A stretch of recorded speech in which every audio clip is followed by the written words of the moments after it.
बिस्मिल्लाहिर्रहमानिर्रहीम। अस्सलाम वालेकुम नादरीन, आप यूट्यूब चैनल देख रहे हैं। मैं इमरान ख़ान हूँ। नादरीन, मैं आपको कुछ बयानात सुनाना चाहता हूँ सबसे पहले, क्योंकि अब लगभग 4.5 साल गुजर गए हैं पाकिस्तान में रजीम चेंज ऑपरेशन को। रजीम चेंज ऑपरेशन से पहले ये लोग किस तरह के दावे करते थे और कौन कौन लोग दावे करते थे, इनमें मैं आपको बयान सुनाऊँगा नवाज़ शरीफ का, शहबाज शरीफ का, इसहाक डार का, ख्वाजा आसिफ का और एहसन इकबाल का।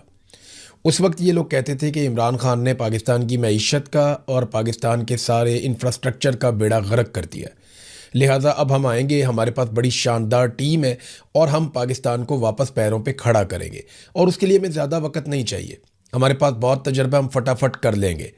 इन्होंने बाद में किया क्या वो बाद में बताता हूँ, लेकिन इनके दावे उस वक्त क्या थे जब इमरान खान की हुकूमत गिराकर जर्नैल इनके साथ मिलकर साजिश कर रहे थे और इनको इक़्तिदार में लाया जा रहा था, इनके मुकदमात ख़त्म करके। ज़रा ये इनके आप बड़े बड़े दावे सुनिए। पहले नवाज शरीफ। समझता हूँ कि हमारे पास अल्लाह के फजल करम से एक टीम है, तजुर्बाकार लोगों की टीम है। इंशाअल्लाह अगर अल्लाह कौम मौका देती है, अवाम मौका दे, तो ये 3-4 साल के अरसे में दोबारा पाकिस्तान रीसेट हो सकता है। मुस्लिम लीग नून वाहिद जमात है जिसके पास वो टीम है, जिसके पास डिलीवर करने की सलाहियत है और यही मुल्क को इन बहरानों से निकाल सकती है। टीम भी है, तजुर्बा भी है, किस तरह महंगाई को, इसके नासूर को कंट्रोल कर। तमाम मुश्किलात का हल है हमारे पास, तमाम चीजें सॉर्ट आउट हुई हैं कि इस मर्ज की दवा क्या है, हमें पता है कौन सी दवा है, एंटीबायोटिक देनी है, एस्प्रिन देनी है, पैनाडोल देनी है, सब पता है। हमारी बहुत शानदार मेहनती टीम है जो महंगाई का तूफान पिछले 5 साल चला, उसमें कमी लाने के लिए नवाज शरीफ दिन रात हम सब मिलकर मेहनत करेंगे। जी, आपने सुना, ये शुरू किया नवाज शरीफ से, उसके बाद फिर आपने देखा जो इख्तिताम पे एक क्लिप था, उसमें शहबाज शरीफ और नवाज शरीफ इकट्ठे बैठे हुए हैं और वो कह रहे हैं जनाब हमारे पास टीम है, हम जानते हैं कैसे पाकिस्तान को ठीक करना है। अब जो पाकिस्तान 6% की शरह से तरक्की कर रहा था, जिस पाकिस्तान के तमाम माशी आदाद शुमार बेहतर थे, आलमी सतह पे काफ़ी दबाव के बावजूद पाकिस्तान में हालात कंट्रोल में थे, दहशतगर्दी लगातार कम हो रही थी, पाकिस्तान में एक्सपोर्ट्स बढ़ रही थी, पाकिस्तान के अंदर गुर्बत और महंगाई जो है वो तो हर दौर में ही ज़्यादा रही, लेकिन इमरान खान ने काफ़ी हद तक उस पर कंट्रोल किया। कोरोना वायरस के आने के बावजूद बहुत सारी चीज़ें जो बेहतरी की तरफ गई थी उनका बेड़ा ही गर्क कर दिया पकड़ के इन्होंने। ये ऐसे तजर्बाकार आए या इन्हें लाया गया कि इन्होंने आने के बाद पाकिस्तान के किसी एक शोबे को भी एक कदम आगे नहीं चलाया, बल्कि गढ़ों में फेंक दिया। आज गुर्बत पहले से ज़्यादा, महंगाई पहले से ज़्यादा, बेरोज़गारी पहले से ज़्यादा और पाकिस्तान के अंदर सरमायाकारी पहले से बहुत कम, कर्ज़े पहले से बहुत ज़्यादा, आम आदमी की कमर इन्होंने तोड़ कर रख दी है, दहशतगर्दी पहले से कई गुना ज़्यादा। ये सारा कुछ क्यों हुआ? क्या ये लोग वाकई इतने नालायक थे? नहीं, ऐसा नहीं है। देखिए, ये बड़ी ज़्यादती हो जाएगी अगर मैंने ये कहा कि नवाज शरीफ एक बिल्कुल ही नालायक और नकम्मा आदमी है। ये बात नहीं है। नवाज शरीफ जैसा आदमी भी इस मुल्क को चला सकता है। मैं तो ये कहता हूँ कि उस्मान बुज़दार को अगर 10 साल तक के लिए आप पाकिस्तान का वज़ीर आज़म बनाए और फिर उसे कोई फ़ौजी जर्नैल छेड़े ना, तो वो भी पाकिस्तान को कहीं ना कहीं पहुँचा देगा। सियासतदान जितना भी नालायक होना, वो जर्नैल से ज़्यादा काबिल होता है। सियासतदान नालायक तरीन, सबसे बदतरीन सियासतदान भी आप उठाकर लाएंगे ना, तो वो एक सर्विंग जर्नैल से बहुत ज़्यादा बेहतर होगा। उसकी वजह क्या है? वजह यह है कि जर्नैल बेचारा नौकरी करता है और उसको अपनी नौकरी से बाहर दिखाई नहीं देता, फिर उसको यस बॉस कहना पड़ता है बहुत सारी जगहों पे। बैरूनी आका भी होते हैं, अंदरूनी आका भी होते हैं, तो उसको चलना पड़ता है। फिर उसकी बड़ी महदूद सोच होती है, बहुत छोटी सोच होती है। जबकि सियासतदान, उसने पब्लिक को वापस जवाब देना होता है, वो अपने आप को अकाउंटेबल समझता है। उसे पता है कि अगले इलेक्शन में उसकी ऐसी तैसी हो जाएगी अगर उसने डिलीवर ना किया तो।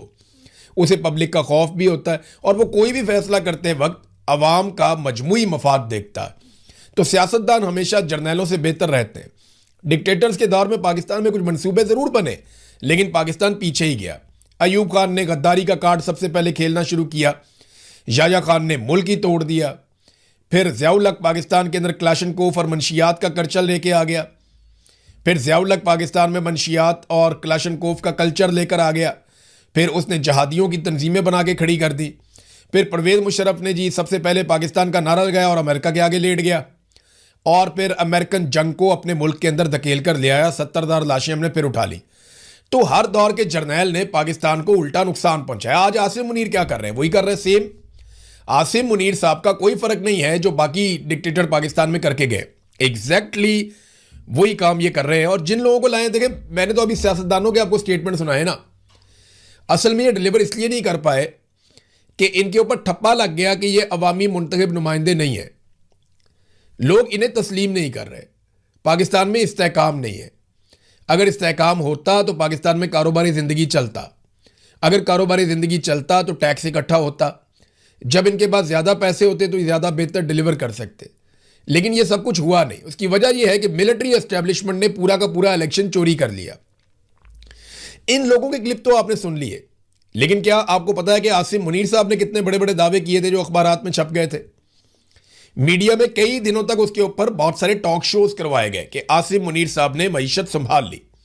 कामरान खान साहब हैं, उन्होंने बहुत सारे ऐसे प्रोग्राम किए जिसमें उन्होंने कहा कि आसिम मुनीर ने कमर कस ली, आसिम मुनीर ने पाकिस्तान को संभाल लिया, आसिम मुनीर ने पाकिस्तान की मईशत को अपने हाथों में थाम लिया, और बहुत कुछ कहा गया। लेकिन हुआ क्या? कुछ भी नहीं हुआ। बेड़ा गर्क हो गया पाकिस्तान की मईशत का। ये दावे करते रहे और हम डूबते रहे।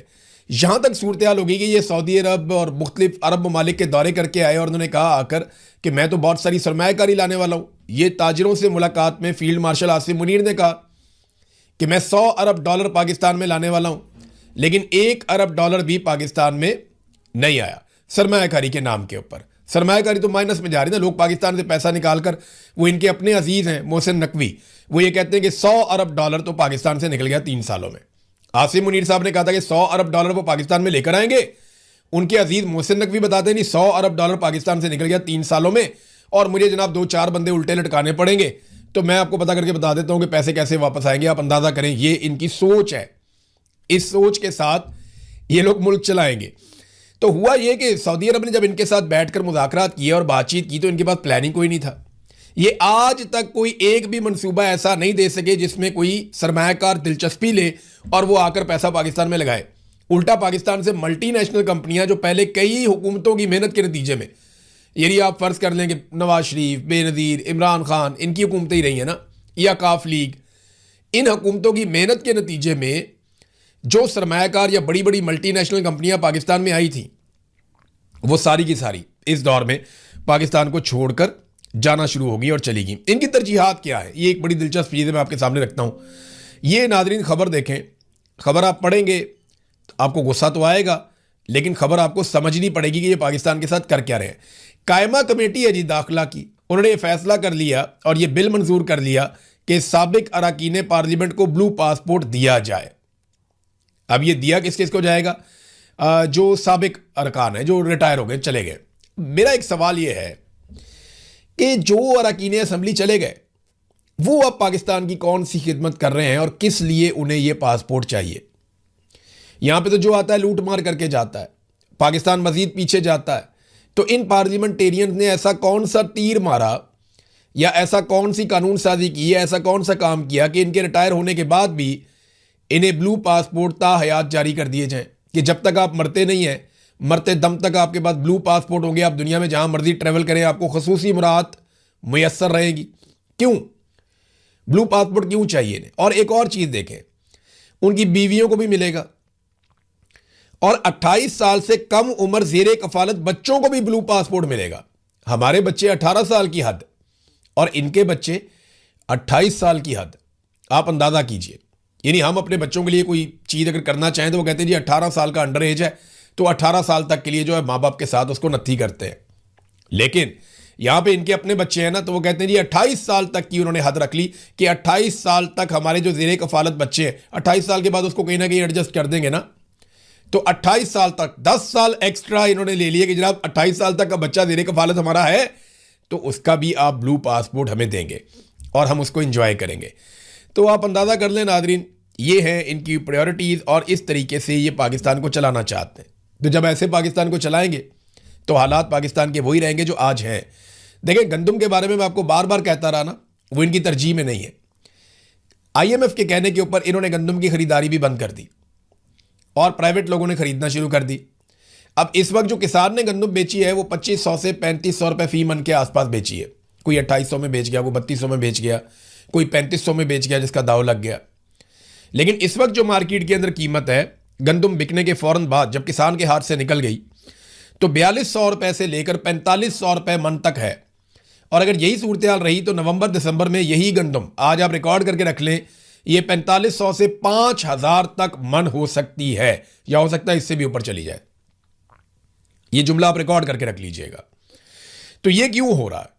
ये इसलिए हो रहा है कि ये पाकिस्तानी किसानों को फायदा नहीं देना चाह रहे। सरकार एक रेट मुकर्रर करती, उस रेट पे किसानों से गंदम लेती और उससे फायदा भी होता, किसान को भी होता, सरकार को भी होता, पाकिस्तानियों को भी होता, और आटे की कीमत भी कंट्रोल में रहती। लेकिन इन्होंने ऐसा करने से इनकार कर दिया, सारा कुछ दे दिया माफिया के हाथ में। माफिया इनके अपने लोग हैं, वो सस्ती गंदम खरीदते। देखें ये 4 महीने की दिहाड़ी होती है, सीधी सीधी। कैसे 4 से 6 महीने के अंदर आप अपना पैसा डबल कर लेते हैं। डबल नहीं कर लेते तो आप 50% कमा लेते हैं। आप गए किसान के पास, आपने फर्ज करें 3000 रुपये में गंदम खरीदी और आप 2 महीने के बाद 4000 रुपये में बेच दें, तो आप देखें ना, आपने 3000 पे 4000 कमा लिया। अब कोई भी बिजनेस 2 महीने में इतना पैसा नहीं देता, और अगर आप वेट करें और गंदम को पीस के बेचें तो आप पैसा अपना डबल करें। यही पाकिस्तान के अंदर जो सरमायादार हैं वो कर रहे हैं, और इन्हीं चीज़ों में पैसा है पाकिस्तान में कि गरीब को लूटी जाओ। अब 20 लाख टन गंदम जो है वो बैरून मुल्क से दरामद करनी पड़ रही है। मुल्क में ग़िज़ाई बहरान का खदशा पैदा हो गया है। 20 लाख टन गंदम पाकिस्तान को बाहर से दरामद करनी पड़ेगी। 35 लाख टन से ज़ायद गंदम का शॉर्टफॉल इस वक्त मौजूद है, और ये सरकारी रिपोर्ट है, मैं आपको नहीं कह रहा। अब ये गंदम कहाँ से आएगी? अमेरिका को खुश करने के लिए अमेरिका से भी ली जा सकती है। हालांकि रशिया और यूक्रेन में दुनिया की बेहतरीन गंदम जो है वो बहुत बड़ी मिकदार में वहाँ पे पैदा होती है। वहाँ से आप ले सकते हैं सस्ती गंदम, आप खित्ते में ले सकते हैं सस्ती गंदम। लेकिन ये गंदम आप ख़रीदेंगे, बहुत मुमकिन है, हो सकता है अमेरिका को खुश करने के लिए उनकी मर्ज़ी से या उनसे ले ली जाए। लेकिन गंदम का एक बहरान पैदा हो गया है, और ये बहरान जानबूझकर पैदा किया गया।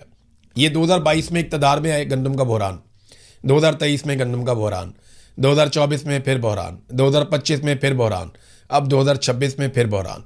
1 साल भी इन्होंने नॉर्मलाइज नहीं होने दिया। मरीम नवाज के 3 साल हैं बतौर वज़ीर आला पंजाब के, तीनों सालों में गंदम का बहरान रहा है। और प्रायोरिटीज़ की बात हम कर रहे थे ना, तो नीलम जेनम एक मंसूबा है जिसका सरचार्ज आप भर रहे हैं। जब भी कभी आप अपना बिल उठाकर देखते हैं तो उसमें नीलम जेलम एक सरचार्ज लगा होता है। वो पता क्यों लगा हुआ है? कि हम एक नीलम जेलम का एक बहुत बड़ा प्रोजेक्ट बना रहे हैं, हाइड्रो प्रोजेक्ट है, वहाँ से बहुत सस्ती बिजली पैदा होगी, वो बिजली हम पाकिस्तानियों को देंगे, और इस तरह पाकिस्तानी जो है वो सस्ती बिजली इस्तेमाल कर सकेंगे। लेकिन हुआ क्या कि अब इस मंसूबे को बंद कर दिया गया, और 2028 तक इस मंसूबे को फ्रीज कर दिया गया कि इसके ऊपर अब पैसा नहीं डाला जाएगा।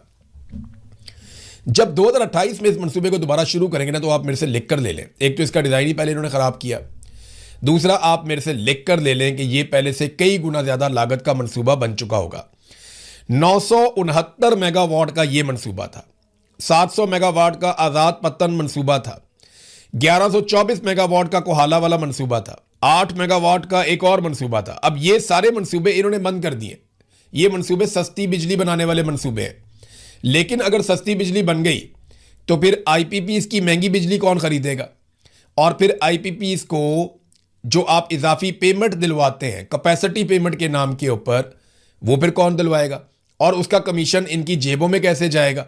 तो आसान तरीका यह है कि आप पानी से बिजली ना बनाएं, वो इंडिया बना लेगा, वो आप इंडिया पे छोड़ दें। देखिए ना, यही पानी इंडिया से आ रहा है, इंडिया इस पानी पे बिजली बना रहा है। जब ये पानी पाकिस्तान में दाखिल होता है, पाकिस्तान इस पानी को कुछ नहीं करता, ये पानी सीधा समंदर में जाता है, और पाकिस्तान इससे बिजली बनाने के लिए तैयार नहीं है। वो इसलिए कि यहाँ पे बड़े बड़े जायंट्स आकर बैठे हुए हैं, और उन्होंने हुक्मरानों के साथ गठजोड़ किया हुआ है, और वो आईपीपीज़ के जरिए से बिजली बना रहे हैं। वो 100 मेगावाट बिजली बनाने की कैपेसिटी है, बनाते 10 मेगावाट है, पैसे 100 मेगावाट के लेते हैं। आपका अपना वफाकी वजीर पानी और बिजली वो ये कह चुका है, लगारी, वो ये कह चुका है कि 1 यूनिट का इस्तेमाल करने के बाद अवाम को 4 यूनिट के पैसे देने पड़ते हैं। वजह क्या है? कैपेसिटी पेमेंट और वो मुआहदे जो इन लोगों के साथ कर लिए गए कि आप बिजली बनाएं या ना बनाएं, हम आपको पैसा देते चले जाएंगे। और अगर कहीं हाइड्रल बिजली बन जाती है या ये पानी से सस्ती बिजली बना लेते हैं, तो फिर तो आवाम कहेंगे हमें ये वाली बिजली दो, हमें ये आईपीपीज़ की महंगी बिजली नहीं चाहिए। तो फिर आईपीपीज़ कहाँ जाएंगे? उनको पैसा कौन देगा? और कमीशन इनकी जेबों में कैसे आएगा। यह है वो सारा घटिया खेल जो खेला जा रहा है। लेकिन जो मंसूबे कौम को बनाते हैं ना, उन्हें आगे नहीं चलने दे रहे। लेकिन क्योंकि इन्होंने इस्लामाबाद एयरपोर्ट को, लाहौर एयरपोर्ट को और कराची एयरपोर्ट को बेचना है, इन 3 एयरपोर्टों की निजीकारी के लिए इन्होंने सिस्टम में डाल दिया। अब इन एयरपोर्ट्स की तौसीह के लिए मंसूबे आ गए, यानी इनको बेचना है तो इन पे कौम का अरबों रुपया पहले लगाओ फिर बेच दो। कैसा है? अभी 200 अरब रुपया इन्होंने रख लिया इस्लामाबाद एयरपोर्ट की तौसीह के लिए, जबकि खारिया मोटरवे के लिए भी 200 अरब रुपया इन्होंने रख लिया। ये वो मंसूबे हैं जो बिजली से ज्यादा जरूरी नहीं है, सस्ती बिजली से ज्यादा जरूरी नहीं है, लेकिन इन मंसूबों पे काम किया जा रहा है क्योंकि इन्हें बेच देना है बाद में। और जिन मंसूबों पे काम होना चाहिए उनको रोक दिया गया है ताकि आईपीपीज की महंगी बिजली खरीदने पे कौम मजबूर हो जाए। नादरीन, ये रंगबाज है, इन्होंने रंगबाजी की है हमेशा। अभी ये नारोवाल का एक वाकया है, ये जागो वालों ने इसको रिपोर्ट कर दिया, खबर चला दी इसकी, वरना ये पता ही नहीं चलना था। हुआ ये कि मरियम नवाज के नाम के ऊपर वहां पे सूबाई वज़रा ने जाके व्हील चेयर और इलेक्ट्रिक स्कूटियां जो हैं वो बांट दी माजूर बच्चों में। एक माजूर बच्चा है उसको साथ बैठाया हुआ उन्होंने, दूसरा माजूर बच्चा है उसको भी साथ बैठाया हुआ इंटरव्यू में। एक को मिली थी व्हील चेयर और एक को मिली थी इलेक्ट्रिक स्कूटी, ताकि वो अपनी ज़िंदगी में थोड़ा नॉर्मल हो पाए।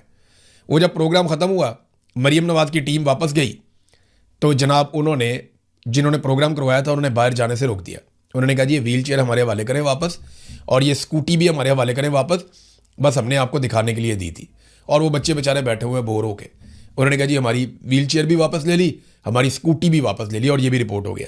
तो इसी तरह इन्होंने कौम को कहा जी 300 यूनिट तक बिजली हम आपको मुफ्त देंगे। कौम को पता था झूठ बोल रहे हैं, कौम ने इनको वोट ही नहीं डाले, कौम ने इनको मारे लित्तर और इनको किया रिजेक्ट। कौम ने इनको रिजेक्ट कर दिया। ये बूट पॉलिश करके तस्मों के साथ लटक के इक्तदार में आकर बैठ गए और बैठने के बाद चलो वादा तो पूरा कर लो, इन्होंने फिर भी वादा पूरा नहीं किया। और सीधी सी बात है, इनको पता है कौम ने इनको वोट तो दिया नहीं, तो ये कौम के बारे में क्यों सोचें। ये तो नवाज शरीफ माजी में कहता रहा है ना कि जो लोग इक्तदार में चोर रास्ते से आते हैं वो कभी भी अवाम का ख्याल नहीं रखते। तो आज नवाज शरीफ चोर रास्ते में अपने खानदान समेत इक्तदार में आया तो वो ख्याल कैसे रखेगा। शोहदा के लवाहिकीन अलग शिकवे कर रहे हैं, गिले कर रहे हैं। मैं एक इंटरव्यू देख रहा था, साबिर खान साहब, ये आसिफ शहीद के भाई हैं जो बलूचिस्तान में शहीद हुए। बलूचिस्तान में बहुत सारे पुलिस वाले शहीद हुए ना, पहाड़ों पे लाशें पड़ी रही, कोई उठाने वाला नहीं था। अब ये शहीद का भाई ये बताता है कि एफसी ने 2 किलोमीटर दूर थी एफसी, वो मदद के लिए नहीं आए, उन्हें जनाब ट्रांसफ़र कर दिया जाता है, नौकरी से इधर उधर हटा दिया जाता है, लेकिन उनके खिलाफ कार्रवाई क्यों नहीं करते, उनको गिरफ्तार क्यों नहीं करते। हमारे लोग मारे जा रहे थे और वो मदद के लिए नहीं आ रहे थे। फिर उन्होंने बताया कि जनाब बहुत बड़ी तादाद में पुलिस वाले इस्तीफे दे रहे हैं। ये एक शहीद पुलिस वाले का भाई बता रहा है, मेरे भाई ने 12 गोलियां सामने से खाई हैं। मेरा भाई दलेर आदमी था, बुज़दिल नहीं था अपने भाई का। उसने बताया, उसने कहा लाशें पहाड़ों पर पड़ी नहीं 3 दिन, कोई वहां पे उठाने वाला नहीं था, आप में उन्हें उठाने की हिम्मत नहीं थी, पुलिस वाले नौकरियों से इस्तीफे दे रहे हैं। वो कह रहा है मैं लाशें लेके कहाँ जाऊं। ये नाज़रीन बलूचिस्तान की सूरत हाल है और आज ये यही सूरत हाल कश्मीर में पैदा करना चाहते हैं, लेकिन आज़ाद कश्मीर के लोग डट गए, वो खड़े हैं अपने मौक़िफ़ के ऊपर और वो सरकारी मुलाजिम जो तनख्वाहदार मुलाजिम है उससे हारने को तैयार नहीं है।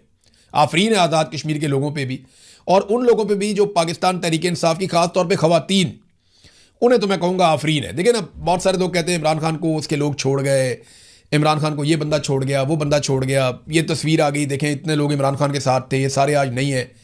क्या ये सारे किसी और पॉलिटिकल पार्टी में खुद अपनी मर्जी से चले गए या इन्हें कोई लालच देकर ले गया या ये नज़रियाती तौर पे इमरान खान से इख्तलाफ करके चले गए। और भाई उनके ऊपर बंदूकें लेके चढ़ गए थे, जर्नैलों ने फैसला कर दिया था। एक पॉलिटिकल पार्टी होती है, जो सियासी लोग होते हैं वो कोई ट्रेंड कमांडोज नहीं होते, वो कोई बंदूकों से नहीं लड़ सकते, वो बेचारे सियासी लोग होते हैं। इन्होंने मार मार के बेड़ा गर्क कर दिया, किसी की बहन, किसी की बेटी, किसी की माँ, इन्होंने किसी की बहू उठा ली, हर एक के बेडरूम के अंदर ये घुस गए। लोगों की अपनी इज्जत भी है, किसी का कारोबार बंद कर दिया, हर एक को अलग अलग तरीके से इन्होंने ब्लैकमेल किया। लेकिन इसके बावजूद जो लोग आज भी डट कर खड़े हैं, खास तौर पे खवातीन, उन पे तो आफरीन है, उन तो दोनों हाथों से सल्यूट है उन्हें कि उन्होंने पाकिस्तान की मिलिट्री एस्टेब्लिशमेंट को हलकान कर दिया और ये आज भी परेशान हुए फिरते हैं कि हम इनसे जान कैसे छुड़ाएं। इनमें खास तौर पे इमरान खान है, क्योंकि इमरान खान हार नहीं मानेगा तो बेशुमार लोग हार नहीं मानेंगे। पूरी कौम जो है वो इमरान खान के अंदर लड़ती है। उन्हें लगता है कि ये आदमी जीतेगा तो हम जीत जाएंगे बतौर कौम, और अगर ये आदमी हारेगा तो हम हार जाएंगे बतौर कौम। ये इस वक्त सिचुएशन बनी हुई है। 90% आदमी इमरान खान को, खवातीन व हज़रात पाकिस्तान में जो हैं वो उसको पसंद करते हैं इसी बुनियाद पे कि उसने उस मिलिट्री एस्टेब्लिशमेंट को चैलेंज कर दिया जो अनडिफीटेबल थे। वो जो चाहते थे पाकिस्तान में करते थे और करते चले आ रहे थे। बहरहाल आज़ाद कश्मीर के लोगों ने डट कर, यानी आज 38-39 दिन हो गए, उन्होंने ये साबित किया कि सब लोग ऐसे नहीं होते जिन्हें जल्दी हराया जा सके। वो डट कर खड़े हैं, मजबूती से खड़े हैं, मुकाबला कर रहे हैं। और मेरे ख्याल में अब ये गिला नहीं करना चाहिए कि लोग खड़े नहीं होते। जो खड़े हैं उनका साथ देना चाहिए। तमाम लोगों को सोशल मीडिया पे बलोचों के लिए और आज़ाद कश्मीर के लोगों के लिए भरपूर आवाज़ उठानी चाहिए जो डट कर मुकाबला कर रहे हैं। अब तक के लिए इतने, अपना ख्याल